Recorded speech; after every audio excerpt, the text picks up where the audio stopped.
Chapter 12 Among the Islands. Mocker uses cold cream. Mocker uses cold cream. Ha ha ha. Mocker uses cold cream. Mocker uses cold cream. The gang took up the taunting refrain, singing it. Mocker turned red in the face. He'd been caught taking a jar of cold cream out of his sea chest and smearing it on his face. "A feller's got to do something for sunburn," he explained, "and besides, isn't there any privacy round here? Does she want her pretty sunshade? Bring Miss Moss her powder. Yea, sissy." "Sissies, your blooming selves," yelled Mocker, daubing at the loathsome cream with a dish rag. "Please, Miss Moss, I want to dress. Go on up to the girls' room," shrieked Hardcase with sarcastic glee. "Pipe down there, you starboard watch gazookas. Let the watch on deck sleep," snarled a fellow from South Africa. He was a big chap, so he was listened to. "We've got to tar down the main and mizzen tomorrow," Stormalong recalled. "Mocker better go and get some tar on him now to wash that muck off." Mocker took the hint and removed himself. The gang were eating their supper on the starboard table in the 'tweendecks after the long afternoon watch on deck. Supper was green peas, pretty hard, and salt horse, boiled and allowed to cool, or to get as cool as anything could get in that climate.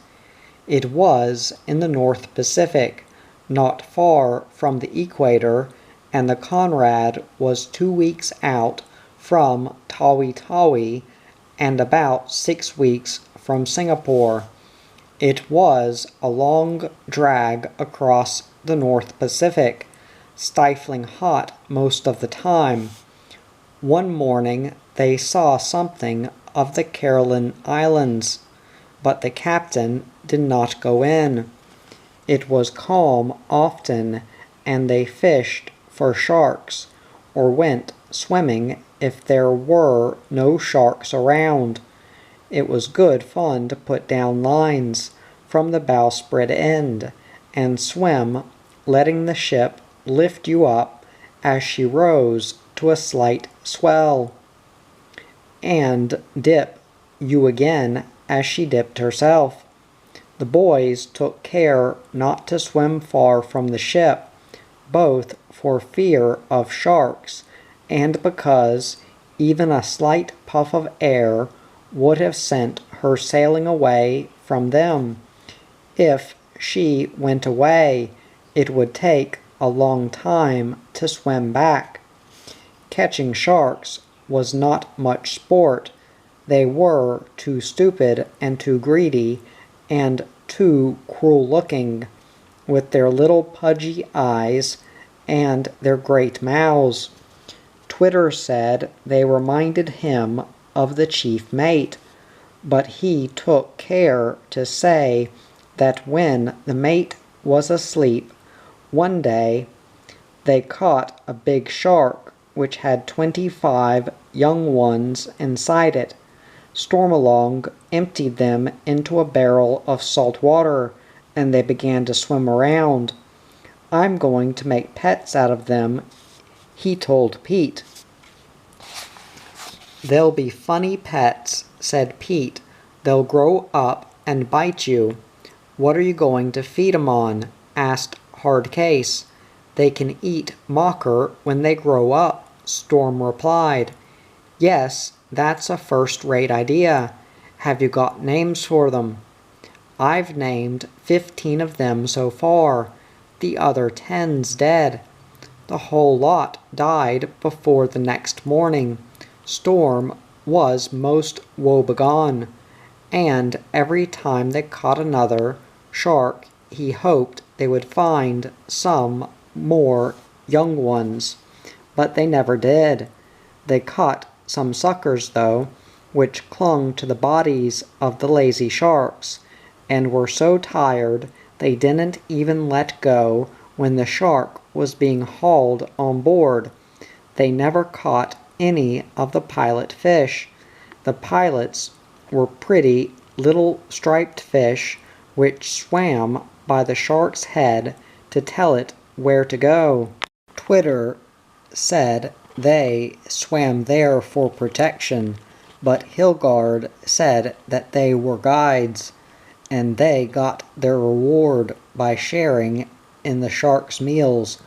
Stormalong noticed that every time they put some bait over the side, the pilots examined it first, but even though sometimes they seemed to be warning the shark not to take it, the lazy brutes always swam along, turning over on their gray backs, and swallowed bait, hook, and half the line. That was the last swallow they made. The sharks only came around when the ship was becalmed and almost stationary. They seemed the laziest creatures in the sea. One day Pete said even Twitter could learn something from them about laziness.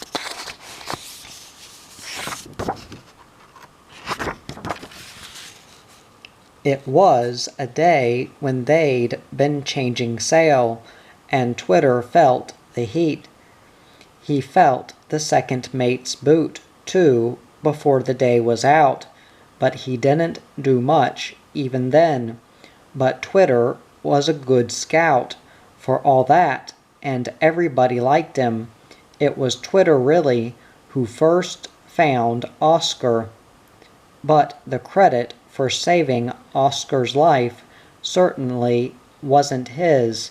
He wanted to wring Oscar's neck and see how he tasted. Oscar was a bird.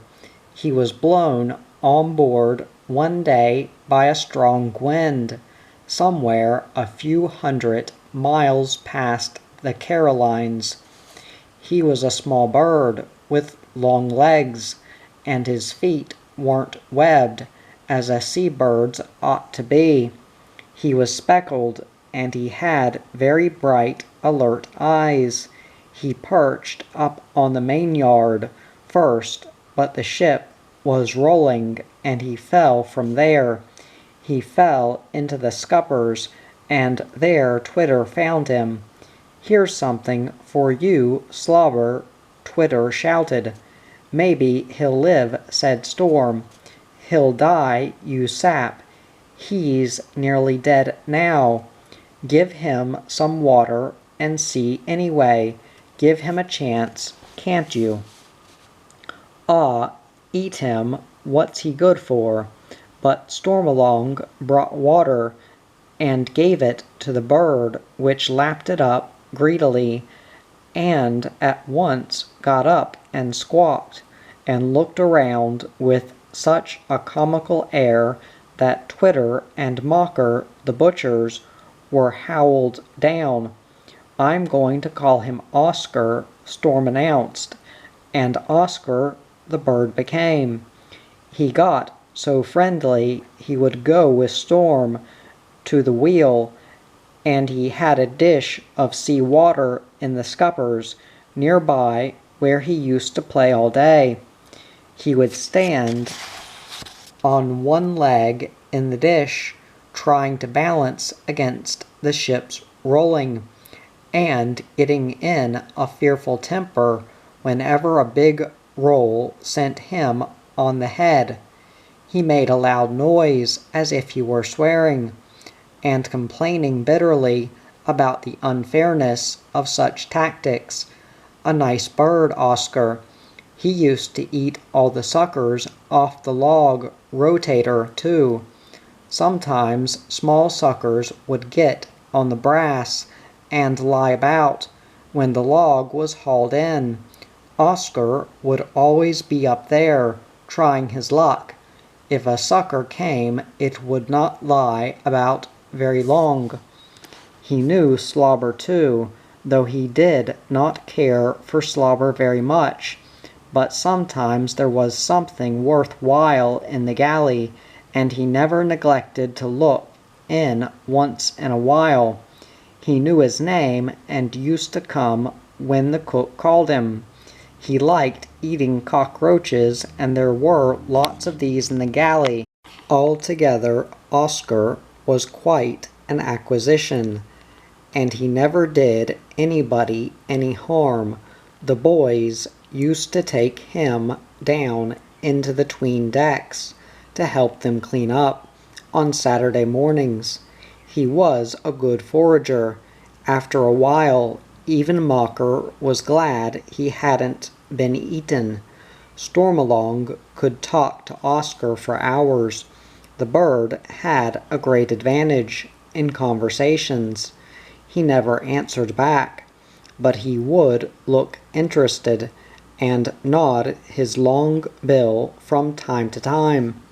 Maybe he liked being in the ship, and certainly he liked Stormalong, but that did not prevent him from deserting at the first lagoon they came to. That was Nissan, an atoll in the Bismarck group between New Ireland and Bucca and Bougainville of the Solomons. The ship was 2 weeks in there, being careened, and Oscar seized the opportunity to desert, but he lived on the beach near the ship, where she lay under the trees, and every time Stormalong came ashore, Oscar was there to meet him. He made friends with the natives too, but there was a scabby, saddened lot there. Nissan was a gloomy place, where it always rained, and the bush smelled stagnant, and the waters of the lagoon were full of sneaking sharks, and jagged coral by the beach made wading even impossible. Stingrays flitted here and there, and fast fish, and the natives sang monotonously as they pulled their canoes around. There was a big plantation over on one side of the atoll, and here the boys used to row when they had leave. The plantation manager was a good chap, a soldier who had left one eye in France. He did not seem to care for the natives there very much. He said they were nicer fellers in New Ireland. But all in all, his life looked an enviable one. He had a small lugger, big enough to take him into Rabaul. He was the only white man for many miles, and he had the whole island, more or less, to do what he liked with. He had fowls and goats and geese and ducks. Breadfruit and pawpaw grew in his garden. His grass house was approached through an avenue of pawpaw trees, all bearing luscious fruit, and in the kitchen near the house 2 natives with no clothes on and flowers in their hair were producing meals with succulent smells. Not a bad place at all, thought Stormalong, and he volunteered to sign on as assistant manager. However, no assistants were needed. The boys made expeditions ashore, and looked for pearls, of which there were none, and trocus, of which there was none either. But it was fun to pretend that they might find pearls. Mocker thought pearls were made in factories. He hated oysters, anyway, and the knowledge that he might gulp a piece of pretty stone down with one put him off them even more. Stormalong wandered around looking for strange stones and gold and skulls and things, but he never found anything save a teakwood log that had come from Borneo, and that was too big to carry away.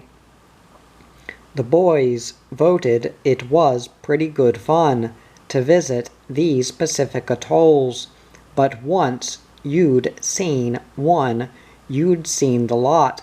An atoll was only a piece of the Pacific with a ring of coral round it, and some coconut trees on the coral, and some sad-faced natives with grass skirts scurrying around trying to get something to eat. There was plenty to eat at Nason, though any number of pigs and fish for the asking, and fruit of all kinds, and yams and sweet potatoes. The native gardens by the small villages were well kept and full of produce, but the native homes were smoky and poorish places. They were just huts of grass, with no openings save the doors, and in wet weather, of which there was far too much, they were accustomed to make their fires inside and let the smoke go where it liked. Usually the smoke liked to stay inside. Ugh, Stormalong soon gave up whatever ambition he might have had to own a row of grass huts. Sometimes the boys joined the natives at their evening meal. There was a big native named Charlie who spoke good English. Elephantiasis had caused one of his legs to swell up like an elephant's, and it looked horrible. A mosquito bite had caused it, he insisted. Stormalong was mighty careful after that, not to be bitten by a mosquito. There were lots of disadvantages about these coral atolls that he couldn't remember having read in books. The coral, for instance, stung your feet, and if you got a little scratch, it festered and was very hard to heal. Some of the boys, too, got fever, which made them toss and moan frightfully in their bunks, and sweat until they lost many pounds, and felt as if they had been wrung through an unoiled washing machine. No, the islands were not quite so marvelous as they had been made out to be, and nobody was very sorry when the ship cleaned up at last, and a cargo of ducks and goats and things cluttering up the foredeck, they sailed out from the lagoon and headed towards the next group of islands. The goats began to eat up all the ropes on the foredeck, so the crew made the goats into stew and ate them. You know what I reckon, Stormalong addressed the other fellows, painting the bulwarks on the second day from Nason. No, what do you reckon? I reckon the best thing about this travel stuff is coming home afterwards and talking about it. You're right, too, Storm, for once, Twitter agreed. The more I see of all these places, the more good points can I remember about old Yorkshire. Ja, blooming Yorkshire. Don't you know any other place on earth but that? Twitter looked as if he'd like to punch Mocker's nose. I like New York even, said Storm reflectively. It'll be nice to see that place again. You bet it will, said Andy, and Hardcase agreed. Chapter 13. Pearls and Savages. The ship put in at the next group of islands. By mistake. At least nobody had known they were bound there. These islands were the Trobriand group, north of New Guinea. The Trobriand group consisted of 3 islands and lots of pieces of coral. The main island was called Kirawina, and it was a pleasant place, peopled by happy natives, in grass skirts and little else. The men had no skirts, only belts, and thick mops of fuzzy hair in which they delighted to thrust red flowers. They were of a benevolent and pleasing aspect, and as soon as the ship came to anchor, they paddled out in their canoes, offering fruit and vegetables for barter. From the main topgallant yard, where he and Hardcase and Twitter were getting a port stow on the patched and threadbare sail, Stormalong looked over the island. It looks like a nice place, Jim, he said. I hope we can get ashore. Hardcase replied, What do you mean? Who said we couldn't go ashore? From Twitter, always ready to jump at conclusions. Slobber said we were coming in here only to fix the sails up. Maybe we can't go ashore. I'd like to see anybody try and stop me. We can swim to the beach from here easy. Leastways, I can. Yes, did you see that big shark a minute ago? There he is now. Sure enough, there was a big shark swimming about near the ship. Not far away, they could see the sea breaking quietly on the coral rocks, and beyond that was a beach, where the trees grew almost to the water's edge, and beyond was an ordered village where the grass huts, all methodically laid out, were built in circles around a central open space. It looked very interesting, and they could see the natives gathering on the sand to launch their canoes. Main topgallant yard, ahoy there! It was Pete hailing them from the deck. Down on deck and swing the dinghy out. Lively now. Aye, aye, sir, they shouted in reply, and grasping hold of the back stays, slid to the deck. Here the captain was waiting, with the ship's papers, to be rowed ashore. It was regarded as an honor to be chosen for the captain's gig.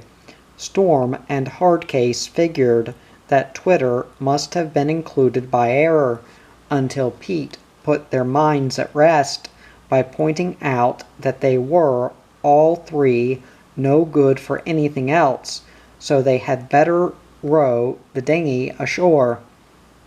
The boys were dressed in khaki shorts, sheath knives, and sun helmets, sand shoes, and nothing else. As they pulled in towards the land, they rounded a point and saw the government station where the blue ensign of the territory of Papau was flying. They made their way to a small jetty near here, and crowds of the cheerful natives ran down to meet them, jabbering excitedly. Stormalong noticed with surprise that some of the natives had pure white hair, though their bodies were a dark brown. Later he discovered that this was not natural, but they had washed their hair in a mixture of powdered coral lime, which bleached it. They saw some ladies pounding rice or something. Nearby, a group of stalwart men were launching some dugout canoes into the lagoon. The boys watched these with interest. They were pearl divers, going out for their day's work. What magnificent men they were! There were about 10 canoes, each at least 20 feet long, and with them went a white man in an old motor launch that chugged along wheezily.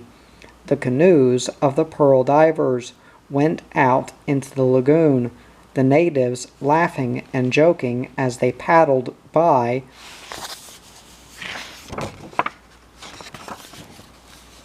with their strong arms. Out in the lagoon they stopped and jumped into the water. They seemed to be able to stay down a surprising length of time. Stormalong feared they would all be drowned, but they always came up again, laughing and playing, and emptied the contents of grass baskets about their waists into the canoes. Then they were down again, with a few deep breaths in their powerful lungs to keep them under water another minute. The oysters they were taking seemed very small. They just put the oysters in the canoes, and nobody opened them. Later on, they brought them all ashore. The white man who had gone out with the natives came down to the little jetty, where the boys waited for the captain's return. The captain had gone to the district magistrate to report the arrival of the ship. The boys at once engaged the white man in conversation about pearls. "Do you get many pearls here, mister?" asked Storm. "Plenty," said the man. He was a big man, with a big belly. He had white shorts on, and an old white singlet that seemed to find the job of holding his belly in too much for it, and it had split down the middle. "Would you boys like to go in a pearl diver's canoe?" he asked, his eyes twinkling. "Yes, mister, please, mister, you bet we would." "Well, I'll ask your captain, and if he says you can, maybe I can fix it up." The captain gave permission when he returned, and the boys, leaving the dinghy tied at the jetty, hurried off with the fat man, all 3 of them asking him about 10 questions each at once. "Are there any cannibals here? Do you ever get black pearls? Don't sharks eat the natives? Are there any alligators? What do they wear when it rains? Do the natives speak English? Can you speak their language?" And so on, and so on. Fortunately, the fat man, who seemed a very cheerful individual, never had time to give any answers. The boys arrived by the place on the beach where the pearling canoes were hauled out. "You fellows take a canoe for yourselves," said their new friend. "Maybe it's safer that way. Be careful though, there are lots of sharks around." "We'll be careful, mister." "Well, if you talk as much as you've been talking to me, you needn't worry. You'll scare all the sharks out of the lagoon, and the oysters too," laughed the fat trader. "I'll tow you out in my boat." That was fun, towing out behind the trader's launch, though the fun was a little spoiled by the fact that it took half an hour to get the engine warmed up and another half an hour to start it. Then it stopped. But at last the boys reached the place where the native canoes were lined up, one behind the other, and diving was in progress. They saw that this pearl diving, or oyster gathering, as this part of the activities really was a highly organized process of stripping the oysters from their beds. Nothing was left to chance. "How do they know when an oyster has a pearl inside it?" asked Storm. "They tickle it, you goat, and if it has a pearl it screams," said Twitter. The fat man laughed. "They don't know," he explained. "They take the lot. Some of them are bound to have pearls in. Sometimes they open up a whole day's catch and don't find one good pearl." "What do they get for the pearls, mister?" "They sell them to me for trade goods," said the fat man. "They like all kinds of things: tobacco, pipes, old army and heavy and navy belts, ornaments of shells that come from other islands." "Don't they get any money then?" "No, they don't want money. They've no use for that." "Gosh," said Hardcase, "that's a good way to be."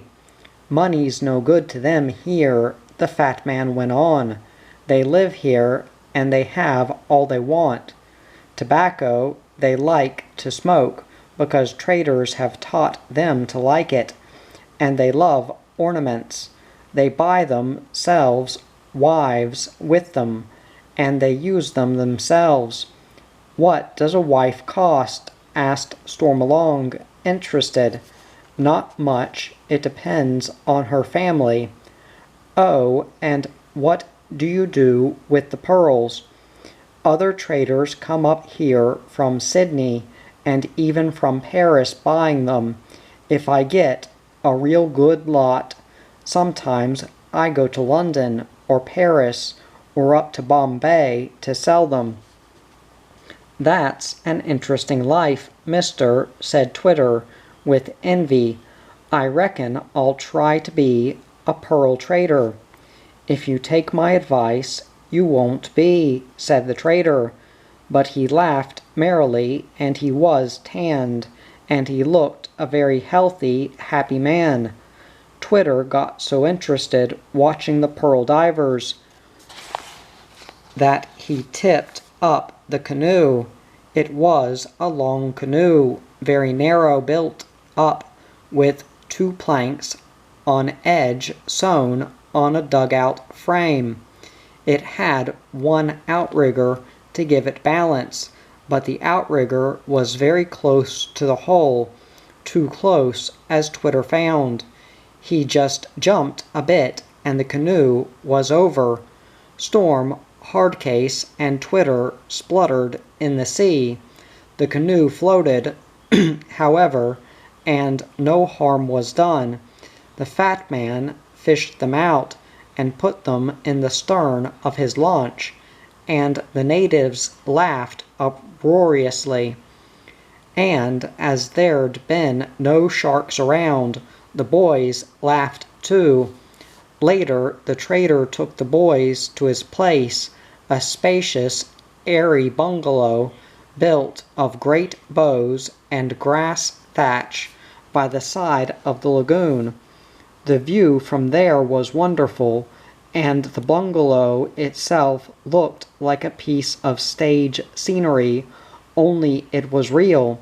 It was full of the most mysteriously carved furniture, and wooden ladders reached up to the beams in the ceiling where, in 2 places, little rooms had been cunningly built in.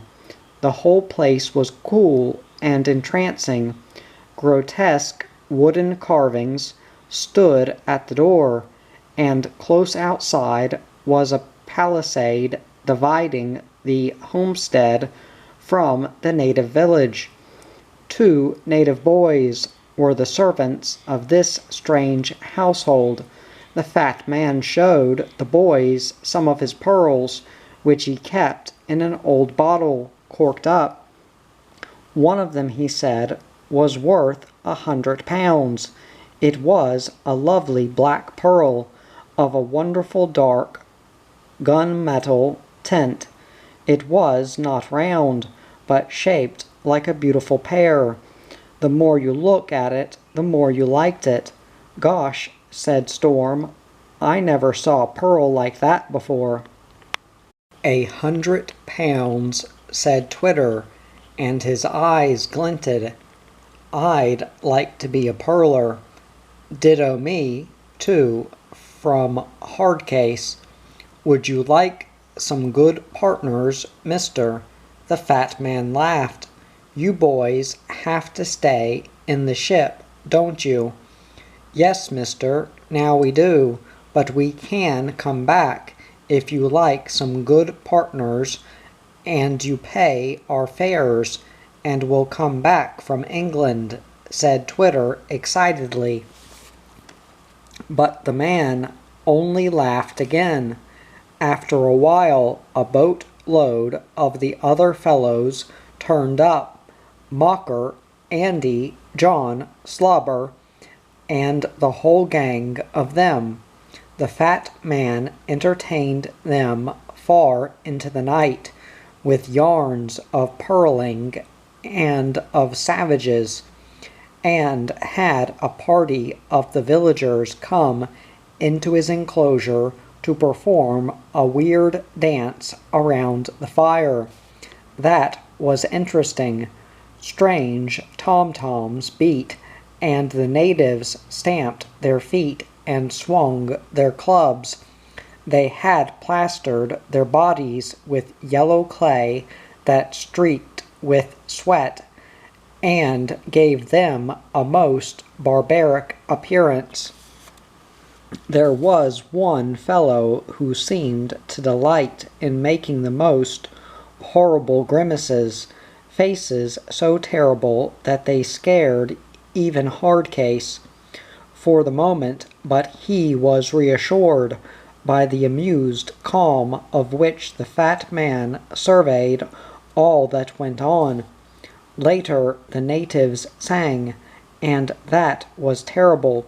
It was so bad even Twitter thought he would start, and he did, but everybody howled him down, even the natives joining in the general cries of alarm and derision that followed poor Twitter's opening notes.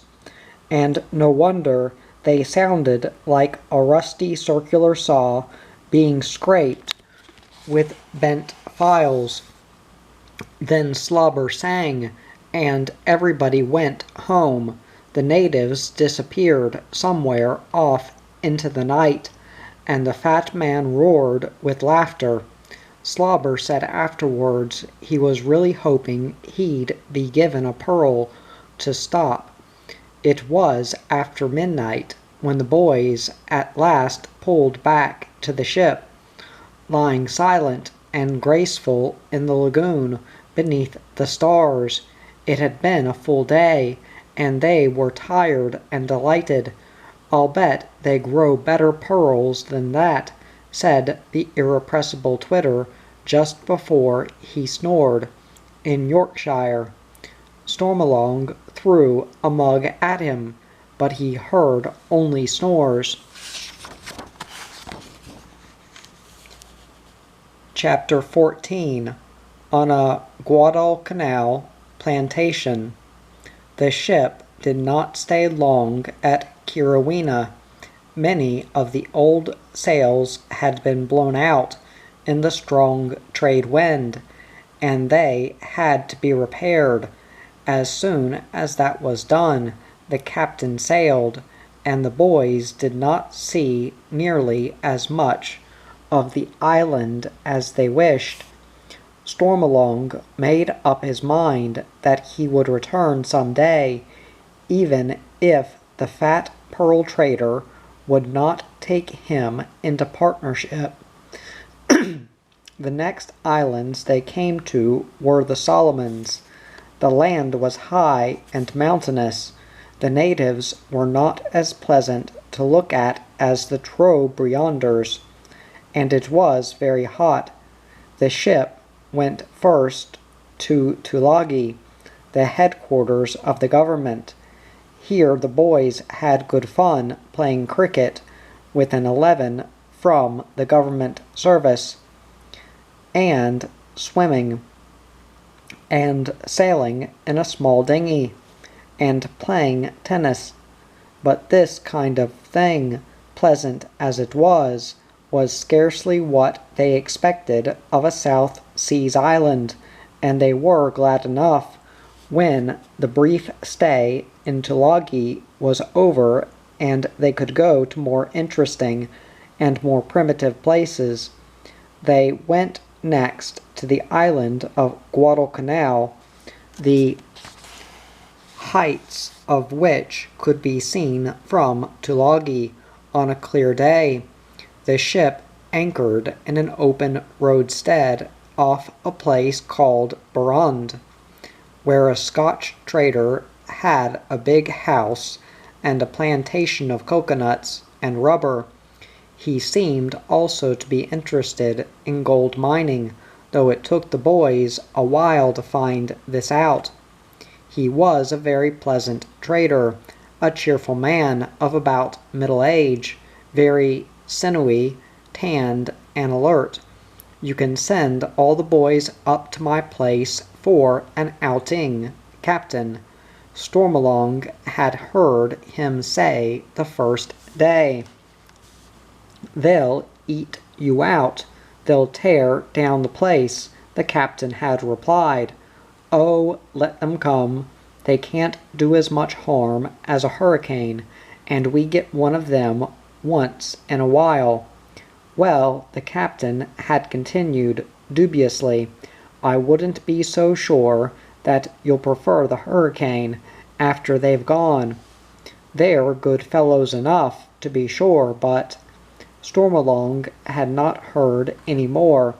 A day at the plantation there were horses and canoes on the lagoon, and strange natives from Maladia who did wild dances, and there was plenty to eat of all kinds, chickens, hogs, goats, beef, fruit.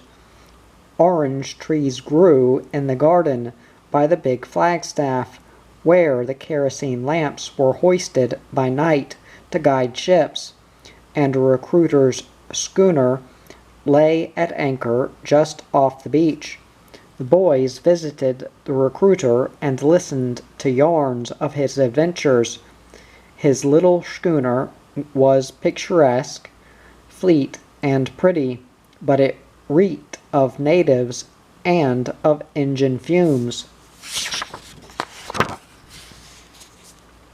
Even in the evenings, it was full of grinning natives, all very stalwart and with very little clothes, who sat and grinned around and did nothing. They were bound for a big plantation to be labor, the recruiter said. He'd got them from the island of Maladita. Are they cannibals? Asked Storm. Yes, said the recruiter, who was very thin and very leathery, and headhunters too. Gosh, said Mocker, what's headhunters? You mean they hunt heads. You bet they do. They collect heads just like you collect postage stamps back home. Cripes, said Twitter, staring round dubiously at a big hairy native who sat grinning beside him. Do all these fellows do that? Sure, the recruiter replied. You're not a man in the island they come from until you've brought home at least one enemy's head, and you've got to kill him yourself too. Twitter shifted quietly a bit further along the deck. "I'm glad we're not going to that island," said Hardcase. "I wouldn't mind going," said Storm. "Of course it's pretty quiet nowadays," the recruiter explained. "The government doesn't like the natives chopping off each other's heads. The government charges a tax, see? And if the natives kill themselves off, there'd be nobody to pay it." "Taxes do some good then, sometimes," said Andy, philosophically. "What do these boys fight with when they get annoyed?" "Bows and arrows and killy-killies and big knives and anything else that's handy." "What are killy-killies?" "Big waddies like shillelaghs. Clubs, you know. They crack each other on the head with them. They're wild boys when they get really angry about something, but they make good labor though. I'm leaving some of these chaps at the plantation here, and the rest I'm taking to Gofvutu." The recruiter went on. "Aren't you ever afraid they'll dong you one in the night, maybe?" asked Mocker. The schooner was full of natives, so crowded that some of them hung up in the rigging. "They know better than that. Sometimes, though, they crack a plantation manager on the head, but mostly he has to ask for it. If you treat these fellows right, and let them see at once who's boss without being brutal about it, they're all right. Leastways, mostly they're all right.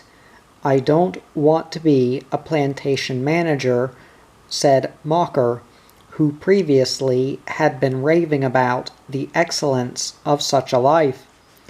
Stormalong and the other boys looked with admiration afterwards on Mr. Campbell and Mr. Strange, the managers of the Barond plantation, where upwards of 100 wild Malaita laborers were employed.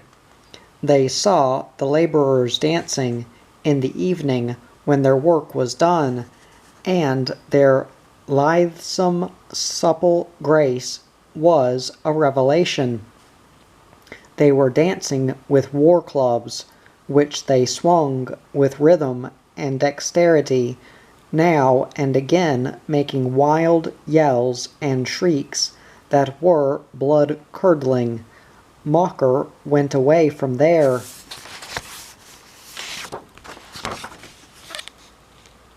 "I don't trust those fellows," he explained.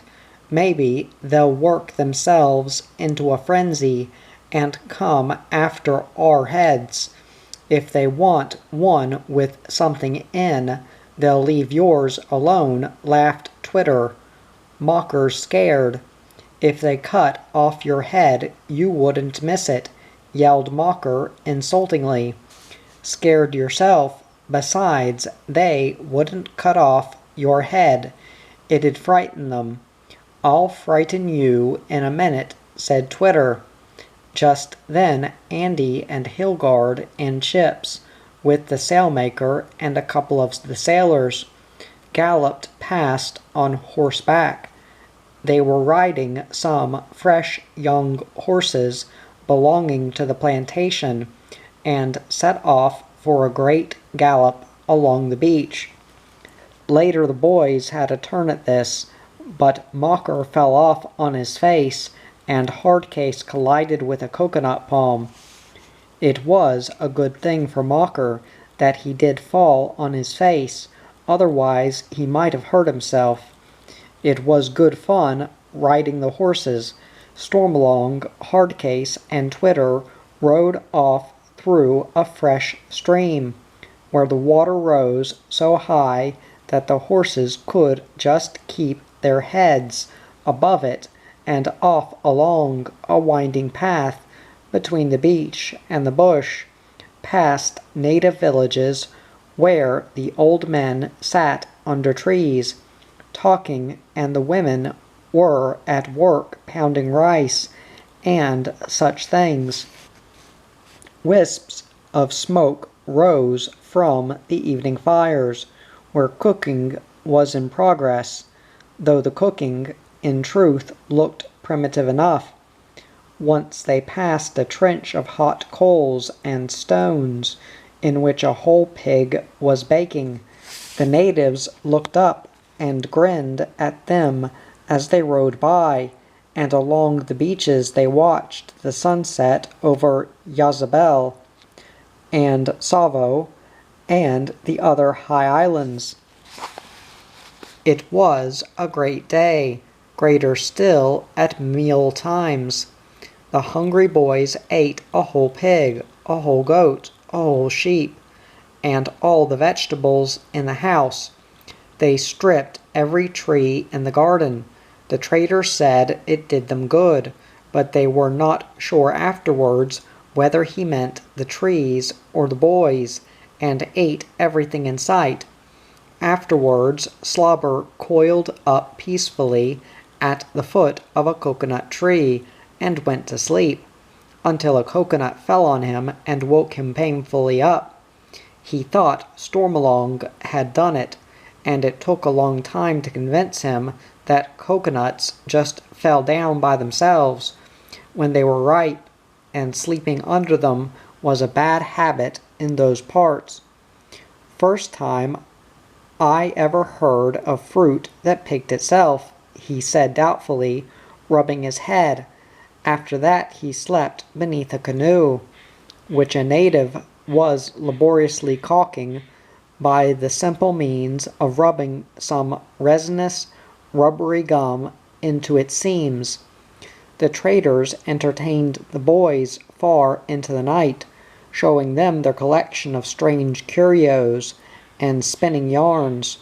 Mr. Campbell had a wonderful collection of native weapons and other curios, spears, studded killikillis, dance sticks, arrows, bows, medicine men's masks, grass skirts, shields, chiefs' insignia, native money, a dried skull from Alaita.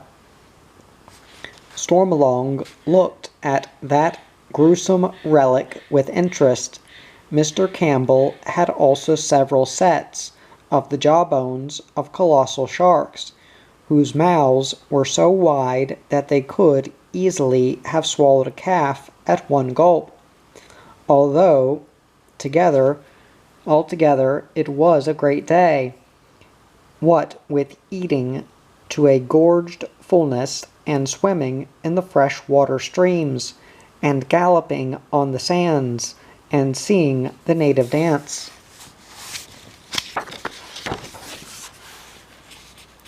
And yarning.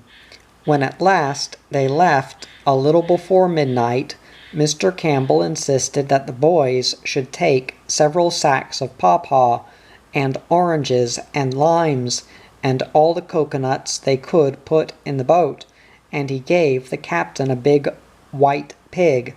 He presented the cadets with a pretty ginger kitten, which Stormalong promptly christened Joseph. "I wish we could have an 'orse," said Mocker. "Gosh, Mocker, you're never satisfied," Stormalong rebuked him. "Well, I can have a wish, can't I, without all you fellows finding fault? Besides, what would you do with a horse, Mock?" Hardcase asked. "I'd ride him to the wheel, and on the lookout." "Ha ha ha, Mocker, you take the cake.